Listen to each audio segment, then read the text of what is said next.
Okay guys, in this video we're going to talk about the basics of using historical drivers. Yeah, we're going to start with setting up the historical drivers. So you can pick historical drivers however you want. And one thing to note is that they'll have little stars on them, and that will tell you how that's their difficulty rating to race against or how good they are.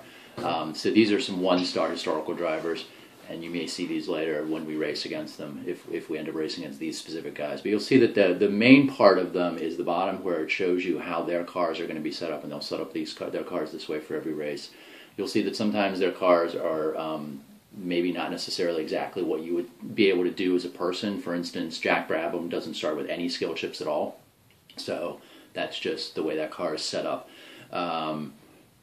So after you pick the cars, you can pick the cars however you want. You can pick them randomly. You can pick them because you really want to race against these guys.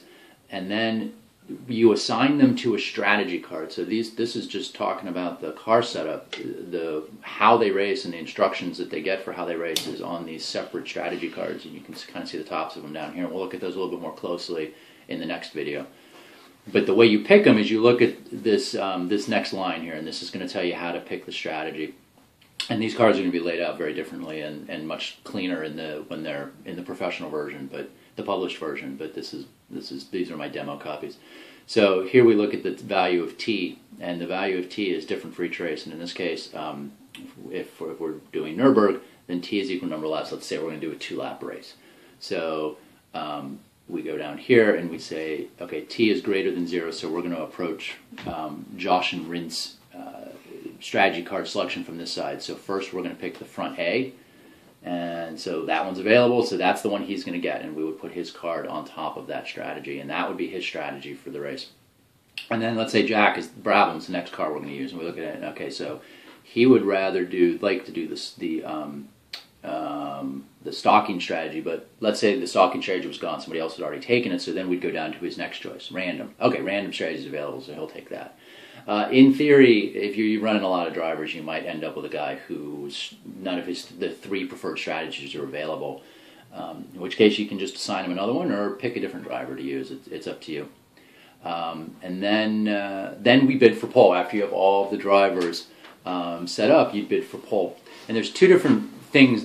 Usually you roll a die and then compare it to some things. So Jocelyn Rindt has a very kind of typical, he's doing a bid that involves adding some things together and then the value of 1 die divided by 2.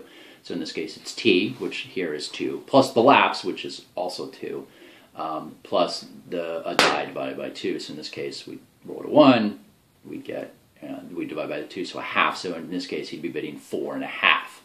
And then we look and see how he wants to pay for that. He wants to use a red skill, so that's 1.5, and then he wants to use some green skill, 2.5, 3.5. He's at a green skill because that's all the green skill he started with in a 2-lap race. So then he uses a wear, 4.5, and there you go. And that's how he would pay for his bid. Then we look at Jack Brabham. Jack Brabham does this a little differently. He is going to roll a die, and then it's going to tell him what to do. And this is typical for cars that don't bid a lot. So he's rolled a 6. He's actually going to pay 1 wear, and so he pays a wear, and that's it.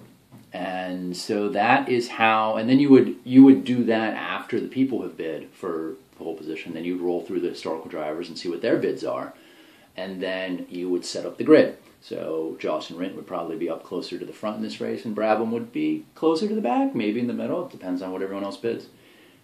So we'll show you this a little bit more in a couple videos. We're going to do a run through of a race, and we'll show you a more in-depth look at that.